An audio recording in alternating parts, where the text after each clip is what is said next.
हम तो अपने बाबा साहब अम्बेडकर को भगवान मानते हैं। इन्होंने हमारे भगवान का अपमान किया है। तुम्हारी हिम्मत कैसे हो गई हमारे भगवान के खिलाफ बोलने की? बदला लोगे?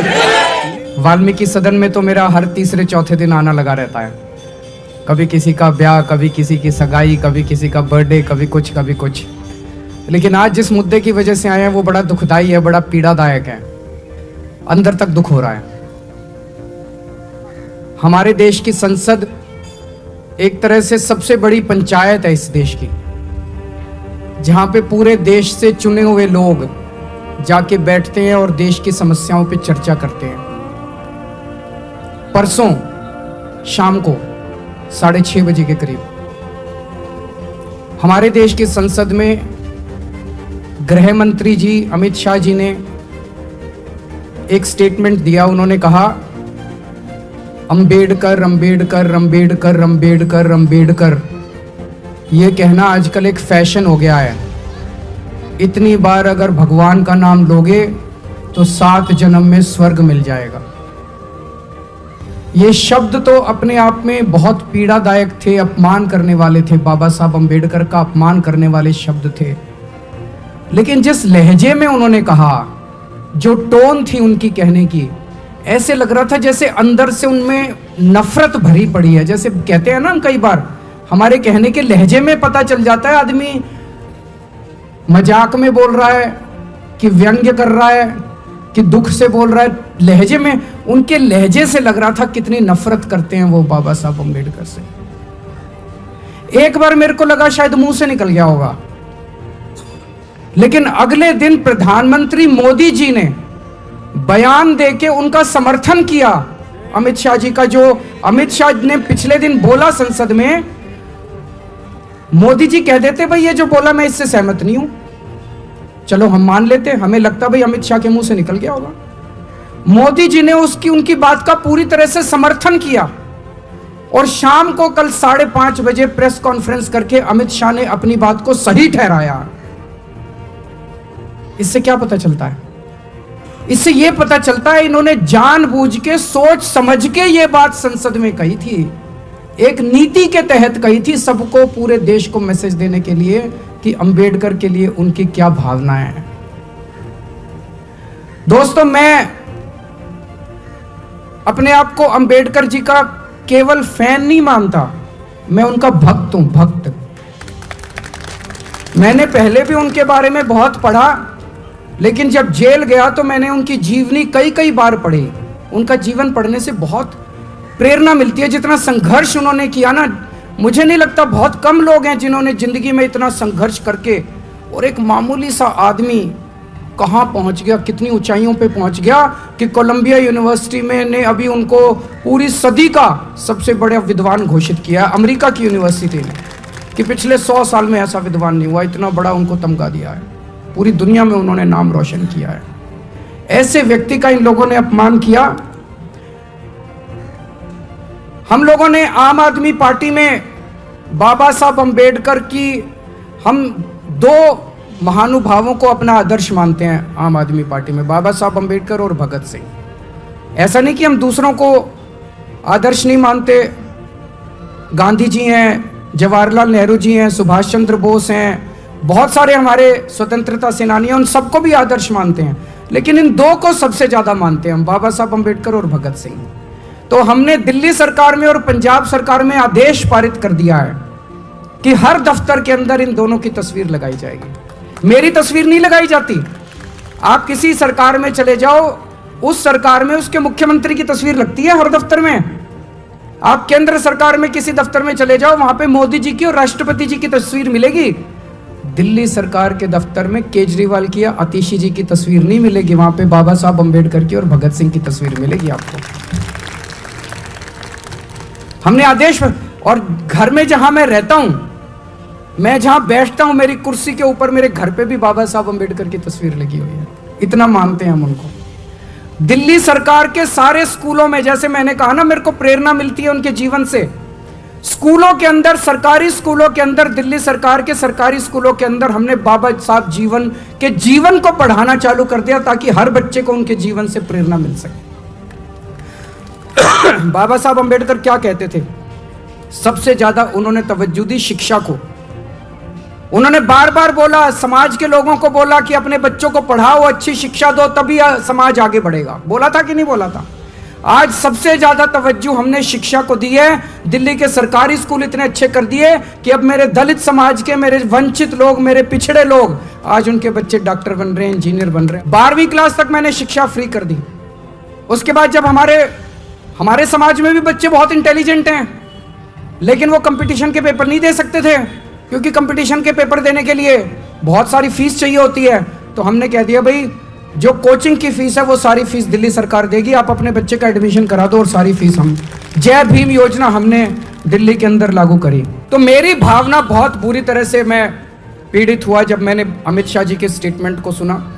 और मैं समझता हूं मेरे जैसे करोड़ों करोड़ों लोग हैं जिनको पीड़ा पहुंची होगी। पीड़ा पहुंची कि नहीं पहुंची? सबको दुख हुआ। किस किस को दुख हुआ उनका? अमित शाह जी का बहुत दुख हुआ, सब लोगों को वो स्टेटमेंट। वो कहते हैं कि इतना भगवान का नाम लोगे तो 7 जन्म में स्वर्ग मिल जाएगा। मैं उनको कहना चाहता हूं, बाबा साहब अंबेडकर आधुनिक भारत के भगवान से कम नहीं है। आधुनिक भारत के भगवान है वो। मुझे नहीं पता मरने के बाद स्वर्ग मिलता है कि नहीं मिलता, लेकिन जैसा भी संजय सिंह जी ने कहा कि अगर बाबा साहब अंबेडकर नहीं होते और बाबा साहब अंबेडकर ने यह संविधान नहीं बनाया होता, तो भाई साहब आज इस देश के अंदर दलितों का, वंचितों का, पिछड़े लोगों का जीना मुश्किल हो जाता। स्वर्ग तो बहुत दूर की बात है, उन्होंने जीने का अधिकार दिया है हम लोगों को। आज ये जो बीजेपी वाले आजकल झुग्गियों में जा जाके रह रहे हैं, इनका मन नहीं करता झुग्गियों में जा जाके रहने को, कोई मन से नहीं जाते, ये मजबूरी है इनकी झुग्गियों में जाके रहना। और क्यों मजबूरी है? बाबा साहब अंबेडकर का संविधान मजबूरी है। कैसे? आप पूछोगे कैसे? संविधान में उन्होंने वोट का अधिकार दिया है। जब संविधान बन रहा था, संविधान सभा के अंदर चर्चा हुई, चर्चा में बातचीत उठी, भाई वोट का अधिकार किसको मिलना चाहिए? उसमें कई लोगों ने कहा कि वोट का अधिकार केवल पैसे वालों को मिलना चाहिए, गरीबों को नहीं मिलना चाहिए। उसमें कई लोगों ने कहा कि वोट का अधिकार पढ़े लिखों को मिलना चाहिए, अनपढ़ को नहीं मिलना चाहिए। ये 2 बातें उठी थी। एक तो ये कि गरीबों को नहीं मिलना चाहिए, और एक ये कि अनपढ़ लोगों को नहीं मिलना चाहिए। बाबा साहब अंबेडकर अड़ गए संविधान सभा में। उन्होंने कहा हर नागरिक को, चाहे पढ़ा लिखा हो, चाहे गरीब हो, चाहे अमीर हो, चाहे अनपढ़ हो, उनको वोट का अधिकार मिलेगा। भाई साहब आज आपके वोट का अधिकार बाबा साहब अंबेडकर ने दिलवाया है। आज झुग्गी झोपड़ी में रहने वाले एक एक आदमी के पास वोट का अधिकार है, इसलिए बीजेपी वाले जाके झुग्गियों में रह रहे हैं। अगर बाबा साहब अंबेडकर ने वोट का अधिकार नहीं दिलाया होता, ये सारी झुग्गियां तोड़ के इनको पता नहीं कहां फेंक देते ये लोग। गलत तो नहीं कह रहा भाई साहब? हर चुनाव के पहले देख लो इन बीजेपी वालों को, नौटंकी करके किसी दलित के घर में खाना खाने जाते हैं। चुनाव के पहले देखा कि नहीं देखा? नौटंकी करते हैं किसी दलित के घर में खाना। इनको दलितों से प्यार नहीं है, इनको गरीबों से प्यार नहीं है, इनको पिछड़ों से प्यार नहीं है, इनको आपके वोट से प्यार है कि नहीं बहन जी? इनको आपके वोट से प्यार है। वो वोट किसने दिया? बाबा साहब ने वोट दिया। अगर बाबा साहब आपको वोट नहीं देते, ये बीजेपी वाले मजाल जो आपकी, इनको मैं देख रहा था ये झुग्गी में जाते हैं। कल मेरे को एक बता रहा था कोई, जिस झुग्गी में इनका एक बड़ा नेता गया था, वहां से कोई मेरे से मिलने आए कुछ लोग झुग्गी से। मैंने पूछा क्या हुआ? बोले जी आया था, 11 बजे निकल लिया, कट लिया। फोटो वोटो खिंचाई, थोड़ी देर हमारे बच्चों के साथ नाटक करा कैरम खेलने का, उसके बाद बोला लेट गया बिस्तर पे, बोला मेरी फोटो खींच लो। फिर लेटे हुए की फोटो खींच ली, फिर बोला अपने घर चला गया। सवेरे 6 बजे फिर आ गया। ये इनका प्यार है। दूसरे एक और नेता का पता चला, मैंने देखा सोशल मीडिया पे, उसको तो आपको छूने में तकलीफ होती है, आप में से बदबू आती है इन लोगों को। वो क्या कर रहा था, उसके बगल में एक और था उसका, उन्हीं की पार्टी का, वो अपने हाथ से उनका अपना पट्टा लेता था, अपने साथी को देता था और साथी पट्टा पहनाता था। खुद को तो पट्टा पहनाने में भी शर्म आती है, खुद को तो पट्टा पहनाने में भी तकलीफ होती है। अपने हाथ से पट्टा भी नहीं पहनाएंगे आप लोगों को, दूसरे के हाथ में देंगे, वो पट्टा पहनाएगा। आप सोच के देखो, अगर बाबा साहब ने आपको वोट का अधिकार नहीं दिया तो ये क्या हालत बनाते आप लोगों की। गलत तो नहीं कह रहा? ऐसी हालत बनाते ये लोग, ऐसी हालत बनाते आप लोग याद रखते। आज आपको पढ़ने का अधिकार मिला, आपके लिए स्कूल बनते हैं। क्यों बनते हैं? बाबा साहब ने आपको वोट का देने, तो ये पढ़ने नहीं देते ये लोग। मजाल जो आपके समय अपने समाज को, पिछड़ों को, दलितों के लिए इसको स्कूल में नहीं घुसने देते। अंग्रेजों के टाइम में बाबा साहब का जीवन उठा के देख लो आप।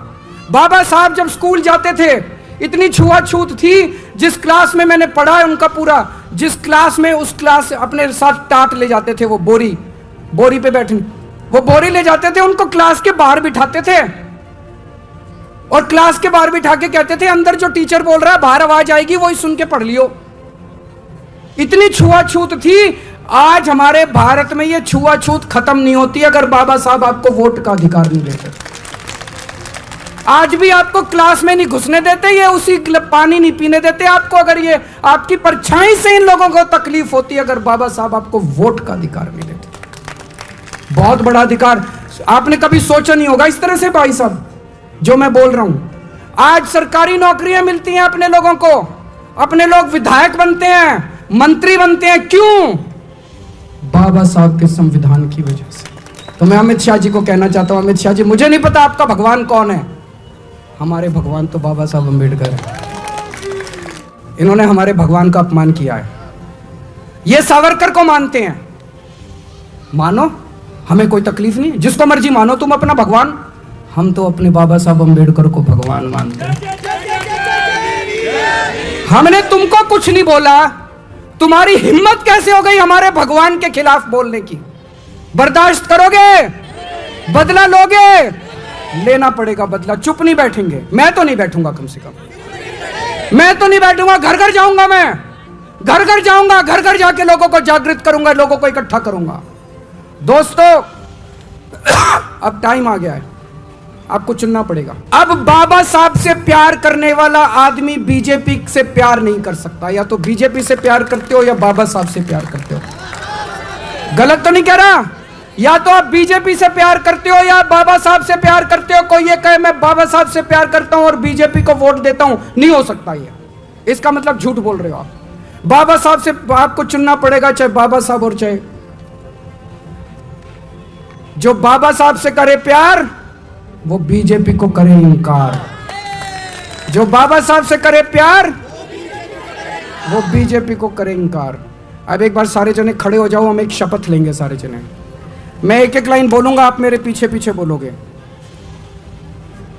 बीजेपी ने हमेशा बाबा साहेब और उनके द्वारा लिखे गए संविधान का अपमान किया है। संसद में बीजेपी ने बाबा साहब का घोर अपमान किया है। मैं बाबा साहब अम्बेडकर जी को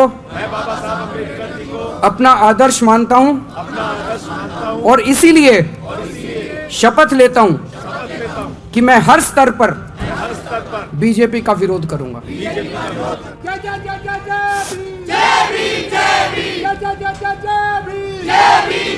अब ये शपथ अपने को घर घर जाके लोगों से साइन करानी है। मंजूर है? टाइम देना पड़ेगा। जो जो लोग बाबा साहब से प्यार करते हैं उनको तन मन धन से, जो जो लोग बाबा साहब से प्यार करते हैं उनको तन मन धन से अब इस आंदोलन में जुड़ना पड़ेगा। अंत में मैं 4 लाइन ही कहना चाहता हूं जो मैं बहुत मानता हूं। रुतबा मेरे सर को तेरे संविधान से मिला, ये सम्मान भी मुझे तेरे संविधान से मिला। औरों को जो मिला वो मुकद्दर से मिला, मुझे तो मुकद्दर भी तेरे संविधान से मिला। जय भीम, बाबा साहब अमर रहें।